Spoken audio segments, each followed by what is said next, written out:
वल्लाह अलीम आला आलम जो धणी कादर पंहिंजी कुदरत से कायम आहे कदीम वाली वाहिद वहदहू राज़िक रब रहीम सो सारा सचो धणी चई हमद हकीम करे पाण करीम जोड़ो जोड़ जहान जी। सुबेले साथियों, मेहरान टीवी जे फिक्री ऐं तहक़ीक़ी प्रोग्राम साईं जा पंध ऐं पेचरा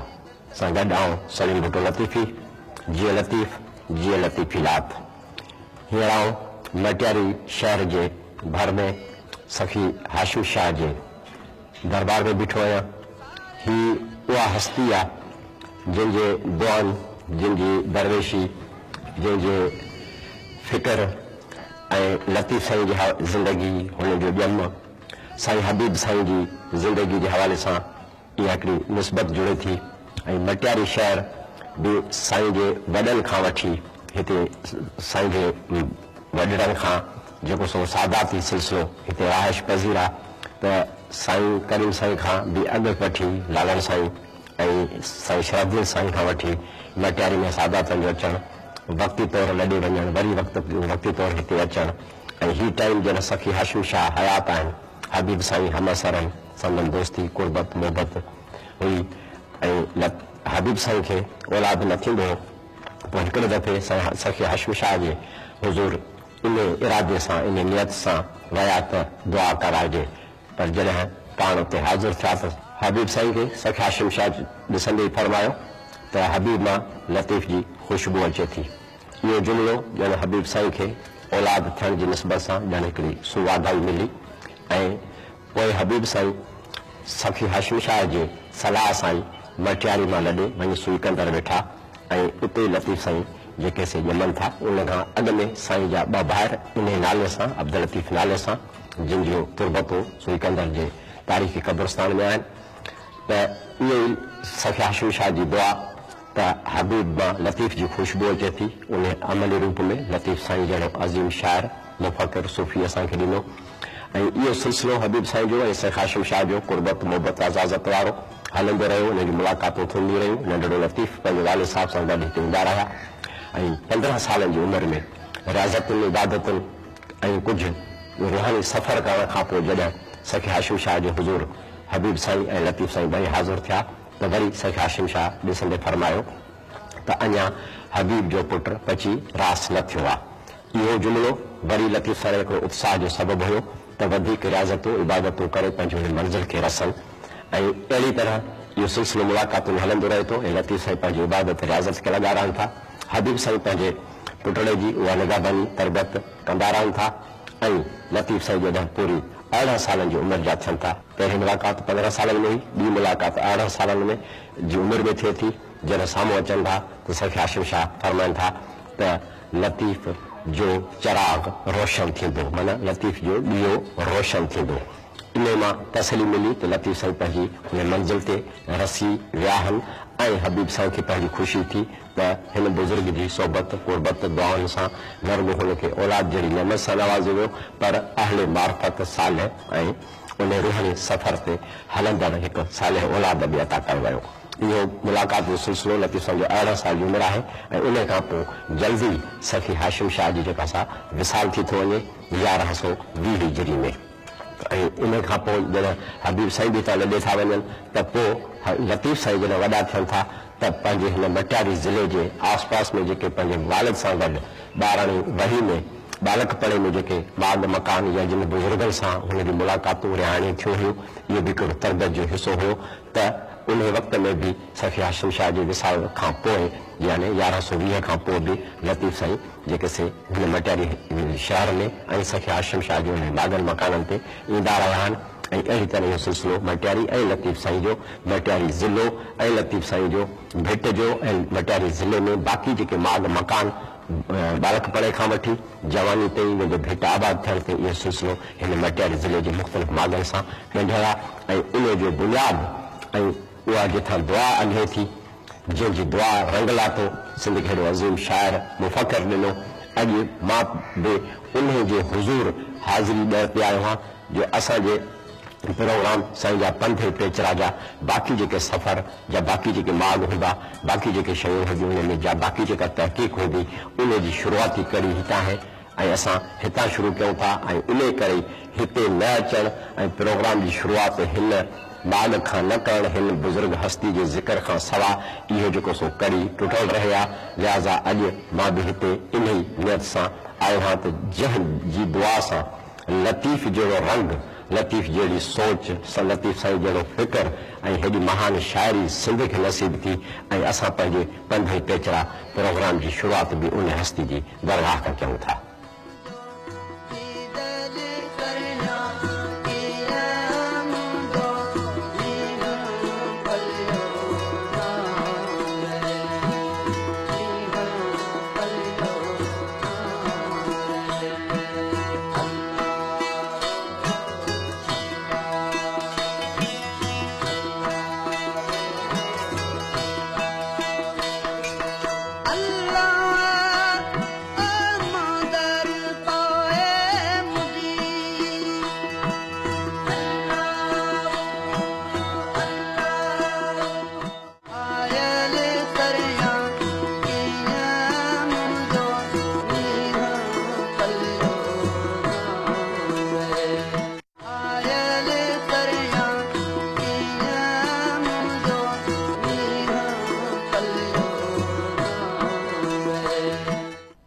सुबेली साथियों, जियो लतीफ़िलात मेरान टीवी जे फिक्री ऐं तहक़ीक़ी प्रोग्राम साईं जा पंध पेचरा जी निस्बत सां मां हींअर अञा मटियारी जे उन्हनि क़दीम दर्सगाहुनि जे विच में बीठो आहियां ऐं असांजे आस पास में मुंहिंजे पुठ में जेके दरगाह नज़र अचे थी ऐं ॿियो जेको सूरत हाल आहे तारीख़ी ॻाल्हियूं तारीख़ी ओञाण आहिनि उन दौर जी ॻाल्हि कनि थी पियूं उन दौर जा किसा ॿुधाइनि थियूं उन दौर जो हालतूं ॿुधाइनि थियूं पियूं ऐं लतीफ़ साईं खे इहो पस मंज़र मोरूसी तौर ते पंहिंजे हवाले सां मिलियो ऐं ख़ुदि हींअर इहे साॻा माग जेके लतीफ़ साईं पाण पहिरियों पंध घुमिया उहे अॼु असां लाइ उहा तारीख़ी हैसियत रखनि था त लतीफ़ साईं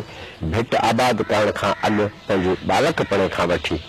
जेको भिट ऐं हुन जे आस पास जा उहे माग जेको संदन ॼम जो इलाइक़ो सुईकंदर तारीख़ी कब्रिस्तान डेरन फ़क़ीरनि जा ॻोठ उन जे आस पास ऐं उन खां पोइ कोट मोगल जेको साईं जो लाल लव आहे उन खां पोइ बज़ाते ख़ुदि भिट ऐं को भिट खे वसाइणु उन भिट जे वसण खां अॻु में साईं जो हुजरो भिट जे हेठां कराड़ ढंढ जेको तॾहिं के दौर में लतीफ़ साईं लाइ कशिश जो सबबु बणी त इहे सभु पंध पेचरा इहे सभु हालतूं इहे सभु माग मकान लतीफ़ साईं जे बालकपणे खां वठी भिट वसाइण ताईं संदसि ज़िंदगी सां सलाड़ियल रहिया आहिनि ज़िंदगी जो हिसो रहिया आहिनि पर फ़िक्र जी ॻाल्हि इहा आहे त के सूफ़ी के माण्हू के ज़िंदगी जे हिकु रुख खे पकड़े हलंदा आहिनि त ॿिया रुख उन्हनि खां ओझल थी वेंदा आहिनि ज़िंदगी जे के हिकु मक़सद खे हासिलु करे सघंदा आहिनि त ॿिया मक़सद हुननि खां विसरी वेंदा आहिनि के घर जा थी रहंदा आहिनि त हुननि खां पर सां को वास्तो न आहे के पर खे पंहिंजो कंदा आहिनि त घर संदन जेको सो वांझल थी वेंदो आहे संदन फ़िक्र खां ऐं हस्ती खां पर लतीफ़ साईं जो इहो कमाल आहे उहो अमली सूफ़ी आहे हीउ उहो शाइर आहे जंहिं घर ऐं पर ॿिन्ही सां पंहिंजो किरदारु निभायो अमली तौर ते बि फ़िक्री तौर ते बि ऐं हिननि सफ़रनि जे हवाले सां उहे माग मकान जिथां जिथां साईं गुज़रिया जेके सफ़र कया उन्हनि सफ़रनि ते संदसि दोस्त संदसि जमायत जा मुरीद संदसि वॾनि जूं दरगाहूं या वॾनि जा हम असर उहे बुज़ुर्ग जिन जी फ़िक्री जेके कड़ियूं हिक ॿिए सां मिलनि पियूं ऐं उन्हनि जे पस मंज़र में लतीफ़ साईं पंहिंजे नरमे वॾनि जे माग मकाननि ऐं उन जमायत खे उन मोरूसी हिकिड़े वरसे खे संभालियो उते उन्हनि वॾनि बुज़ुर्गनि जे माॻनि ते तामीरातूं करायूं अॾावतूं करायूं उते दरगाहूं ठारायूं मस्जिद ऐं ॿिया जेके पाणी जे हवाले सां खूह वग़ैरह खोटराया पर साॻिए वक़्तु भिट खे बि जेको आबाद कंदा रहिया भिट आबाद थी ऐं संदसि वॾड़नि जो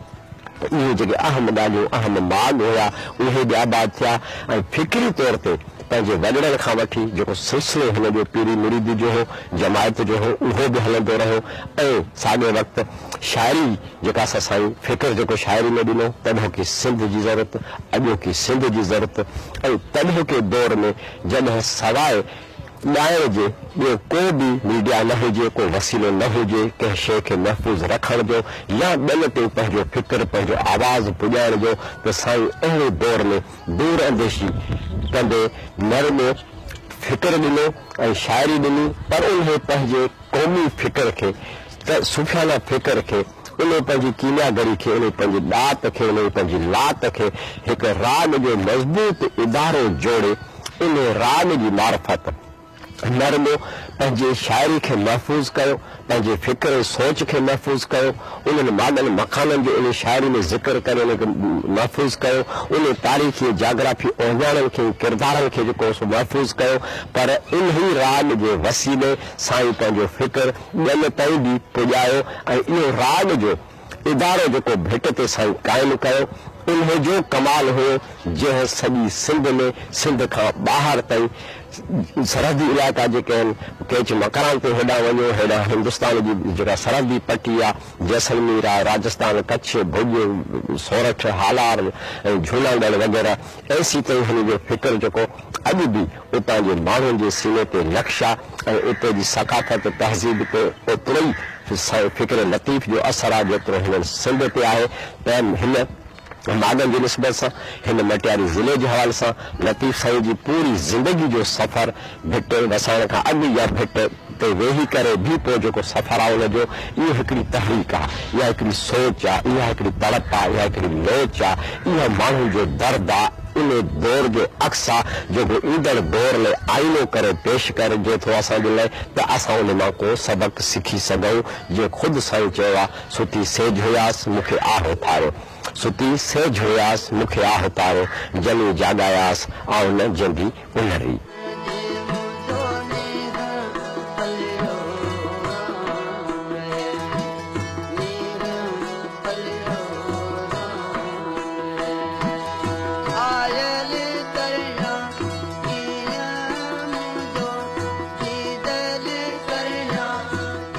साईं जो हिन पंधु पेचरा जे सिलसिले में जेके ॿिया माॻ ॿियूं शख़्सियतूं हम ख़्याल भोरे हूंदियूं, उन्हनि सां जेका मुलाक़ात थींदी, मजली तौर ते हिकिड़ो तासुरु ठहे थो तॾोकी सिंध जो,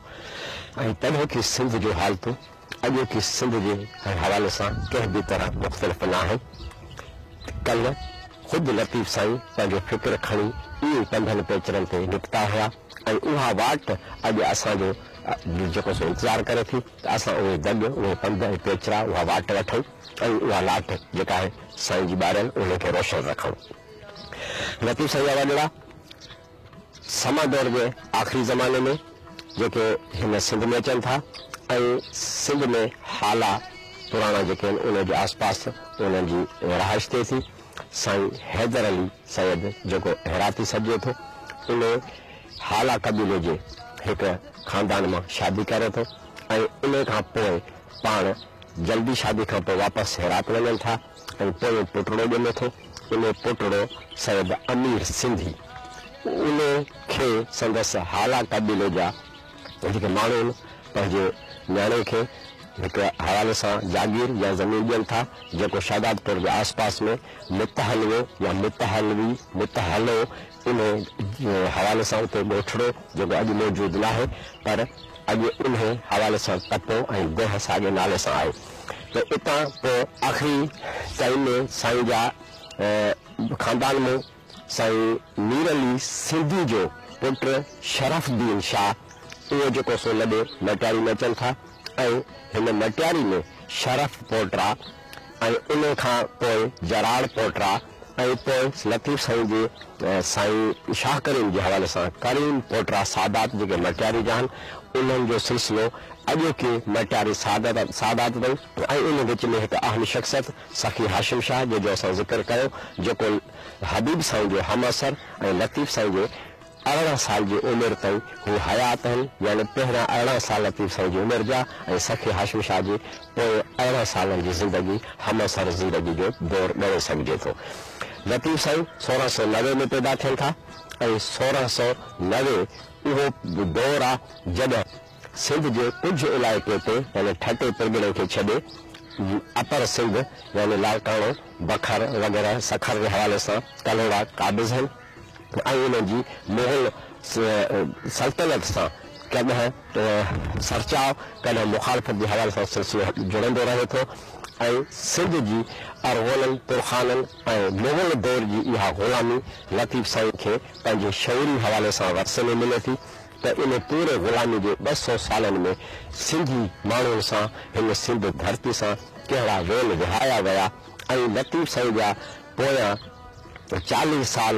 मुग़ल दौर जा सिंध जी ग़ुलामी जा साईं अखियो ॾिठो साखी आहे ऐं नरमो इन दौर जी ग़ुलाम सिंध जा दुख दर्द माण्हुनि जा सूर माण्हुनि जो हालतूं किरतकार धंधो पेशो इहे सभु शयूं पंहिंजे मुशाहिदे में आंदियूं पर इन खां अॻु जी वेझण वारी ग़ुलामी जो दौर बि साईं जो आॾो हुयो त धारियल मज़हब जी आड़ में ताक़त जी आड़ में कीअं असां ते जेको सो हिकिड़ो ग़लबो हासिलु कयो कीअं हिन धरती जे अॿोझ ऐं पंहिंजे पुरअमन माण्हुनि खे कीअं ठॻियो वियो ऐं उहे हालतूं हुयूं जिन लतीफ़ साईं जहिड़े शाइर खे लतीफ़ साईं जहिड़े महान फ़िक्र खे हिकु जनम ॾिनो उहो बि दुनिया जी हिकिड़ी मञल हक़ीक़त आहे त जॾहिं बि का क़ौम को मुल्क बहिराननि मां गुज़रंदो आहे त उते अज़ीम शख़्सियतूं जनम वठंदियूं आहिनि ऐं उहे अहिड़ो फ़िक्र अहिड़ी शइ पेश कंदा आहिनि अहिड़ी सोच ॾींदा आहिनि अहिड़ी वाट अहिड़ी लाट ॿारींदा आहिनि जेका पोइ पंहिंजे ॼण ते ई वारो वॼाए विया ॼण त उहे उन दौर लय पैदा थिया हुया ऐं उहे अहिड़ियूं नयूं राहूं नयूं वाटूं पंहिंजी क़ौम खे पंहिंजे मुल्क पंहिंजे समाज खे ॾींदा आहिनि सोच जे हवाले सां शऊर जे हवाले सां जो आईंदा उन्हनि क़ौमुनि लाइ सवाइ उन्हनि जे ॿुधायल वाट जे ॿी का राह न बचंदी आहे जेका हुननि जे क़ौमी आजिपे ऐं आसूदगी जी बका जी ज़मानत ॾेई सघे त लतीफ़ साईं जो इन ग़ुलाम सिंध जे पीढ़ियल माण्हुनि जे इन सियासी ऐं इक़्तिसादी समाजी पस मंज़र जे हवाले सां जनम जॾहिं थिए थो त इहा वक़्त जी ज़रूरत हुई ऐं साईं पंहिंजे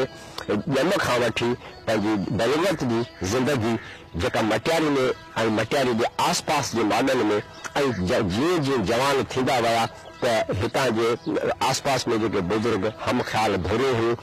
पंहिंजे वाल साहिब सां गॾु ऐं पंहिंजे पेरनि ते जॾहिं पाण वॾो सफ़र शुरू कनि था उन सां गॾु त इहो असांखे हिकिड़ो तारीख़ी वरसो हो उन दौर जी हिकिड़ी तारीख़ हुई उन दौर जी समाजी तारीख़ हुई उन दौर जी हिकिड़ी इक़्तिसादी तारीख़ हुई जेका लतीफ़ साईं जे रिसाले में लतीफ़ साईं जे कलाम में लतीफ़ साईं जे फ़िक्र जे कीनागिरी में महफ़ूज़ थी आहे ऐं जीअं तॾहिं के दौर में लतीफ़ साईं ग़ुलाम क़ौम लाइ ग़ुलाम मुआशिरे लाइ जंहिं मुआशिरे में इंतिहा पसंदी मज़हबी हवाले सां ऐं क़बाइली हवाले सां ज़ात पात जा रिछा वधीक हुजनि उन दौर में जेको फ़िक्र ॾिए थो मिले आहीं तूं मत तुंहिंजो ई तोखे लॻे कजी कान कमान मां मियां मार मम्मू मिले आहीं तूं मत तुंहिंजो ई तोखे लॻे इन फ़िक्र खे खणी तसव्वुफ़ जे फ़िक्र खे खणी निकिरनि था सिंध जे आज पहले तो 1690 या 89 लतीफ़ साईं जो जन्म 1736 जॾहिं मुग़लनि जो आख़िरी तसलुत जेको ठटे प्रगणे ते हुयो इहो बि हिन जे हथ मां निकिरी वञे थो ऐं इहो दौर करोड़नि जे उभरंदड़ ताक़त सियासी कुवत जो दौर आहे जेको पोइ सिंध खे मजमूई तौर विरहायल सिंध खे गॾियल सिंध जो रूप ॾिए थी ऐं पंहिंजे मक़ामी माण्हुनि जे हथ हेठि सिंध अचे थी इन पूरी तब्दीली जे पोयां इन पूरी सूरत हाल जे पोयां इन शऊरी जेका जाखोड़ हुई जेका खाहोड़ की खैर हुई इहो लतीफ़ साईं जो अमली किरदार ऐं अमली फ़िक्र हुयो जेको तॾहिं की सिंध खे पंहिंजी ज़िंदगी में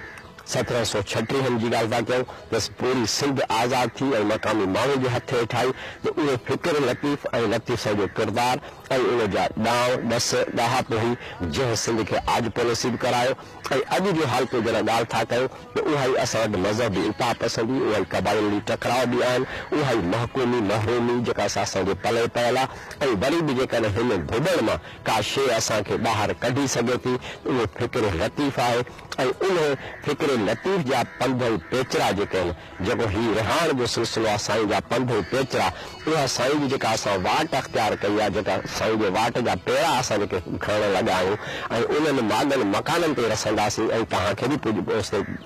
उहो माहौल ॾेखारींदासीं त जंहिं पंध पेचरे सां साईं ॿिया आहिनि उन इलाइक़े सां पवंदड़ सुर उन्हनि सुरनि जो फ़िक्र तॾहिं की सिंध ऐं अॼु की सिंध जे लाइ केतिरी अहमियत रखनि था इहो सिलसिलो असांजे सफ़र जो जारी सारी रहंदो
वाजाए वतन खे आऊं जे हित मुयास,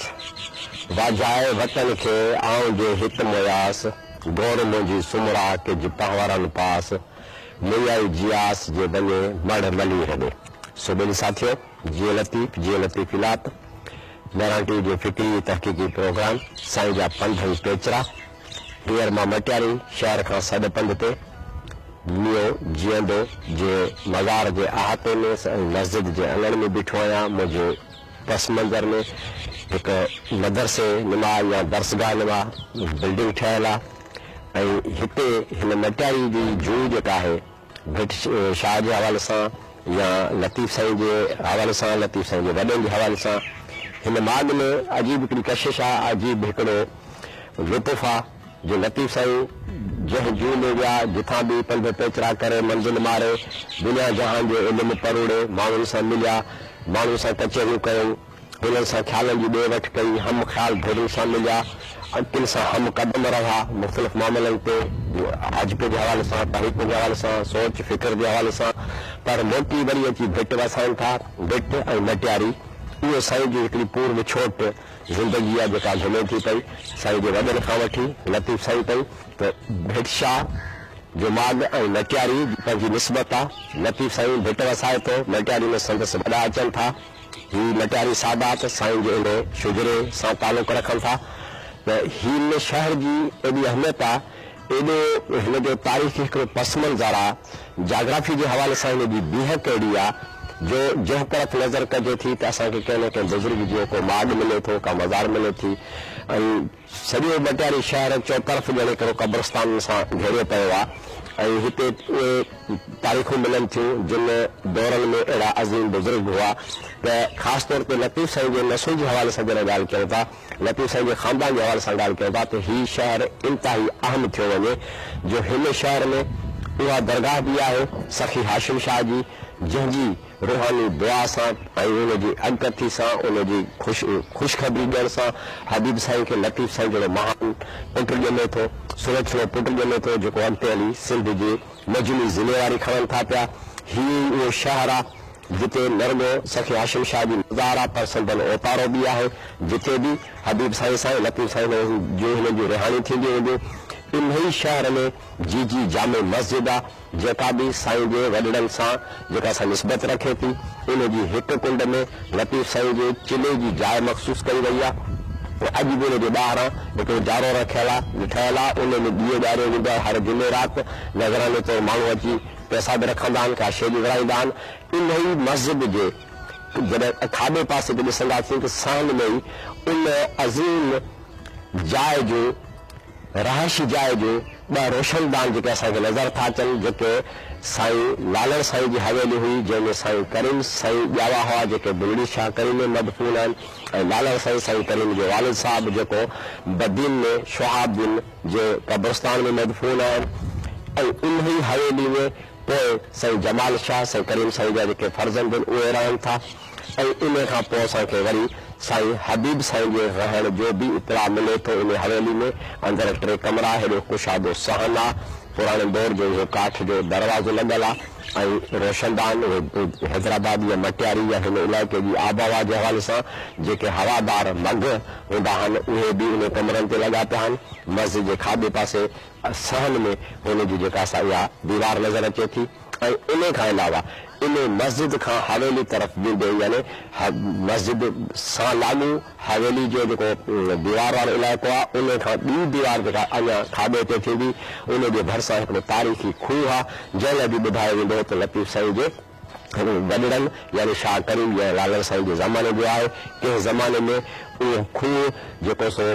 अंदरि जरोले में हुयो, वरी कंहिं ज़माने में उनखे लोही ॾियारी सां ढकियो वियो, पर हींअर उहो सिर्फ़ु पंध वांगुरु हुनजी टाइलूं हणी उनखे बाक़ी उनखे मिटी सां लटियो वियो आहे। त इहा हवेली ऐं इहो खूह इन मस्जिद या मस्जिद इन मस्जिद जो हिकु हिसो लतीफ़ साईं ऐं संदसि वॾड़नि जी यादि आहिनि। इहो ई मटियारी जो शहर आहे जंहिंमें असांखे पीर सरंदी जेके से 1222 सन जे हिसाब सां लतीफ़ साईं खां पोइ जी ॻाल्हि आहे अधु सदी जे हवाले सां उन्हनि जी हिकिड़ी अज़ीम दर्सगाह पंहिंजो दरगाह मिले थी जेके मौजूदु पीर गुलाम मुजद्दिद उते जेके गादी धणी आहिनि उन खां अलावा जेको हिते हींअर असां ॾिठा आहियूं जो लियो जीअंदो इहो बुज़ुर्ग जेको आहे इन जी तारीख़ जी भी एतिरी क़दामत ॿुधाई थी वञे जेतिरी की लतीफ़ साईं जे वॾड़नि जी ॿुधाई थी वञे ऐं हीउ मेमणनि जो क़ब्रस्तान आहे इन मटियारी में हिकु बुज़ुर्ग हस्ती ॿी बि असांखे मिले थी जेका लतीफ़ साईं जी वेझा अज़ीज़ बि आहिनि तालीमी हवाले सां बि ऐं उन्हनि जी जेका संगत जी गॾियल जेका हिकिड़ी रिहाण हुई आहे मोहम्मद हाशिम ठटवी मखदूम ठारो मखदूम मोहम्मद मोइन ऐं लतीफ़ साईं ऐं उन मोहम्मद हाशिम ठटवी जो मोनहाल शागिर्द सैयद शमीर शाह इन जे नाले सां बि हिकु क़ब्रस्तान आहे जेको बि मटियारी शहर जे ॿाहिरि पासे शहर सां लॻो लॻो हिकिड़ो तारीख़ी क़ब्रस्तान आहे शमीर शाह लतीफ़ साईं जो हमअसर रहिया आहिनि साल जो उमिरि जे हिसाब सां साईं जो विसाल अॻु थिए थो हुननि जो विसाल पोइ थिए थो ईअं साईं जो दोस्त हाशिम शाह साईं जो दोस्त साईं मखदूम ठारो ऐं मोहम्मद हाशिम ठटवी जो शागिर्द शमीर शाह मटियारी सादात ऐं लतीफ़ साईं जे उन ख़ानदानी हवाले सां अज़ाज़त में बि रत में बि हद चम भत में बि त हीउ शहर इन्हनि पूरनि वाॾनि जे हवाले सां निहायत तारीख़ी हवाले सां इंतिहाई अहम जेको शहर आहे ऐं जाग्राफी जी लोकेशन जे हवाले सां भिट ऐं मटियारी ऐं पोइ भिट जे आस पास लतीफ़ साईं जा बाड मकान ऐं सफ़र इन रस्ते सां शुरू थियनि था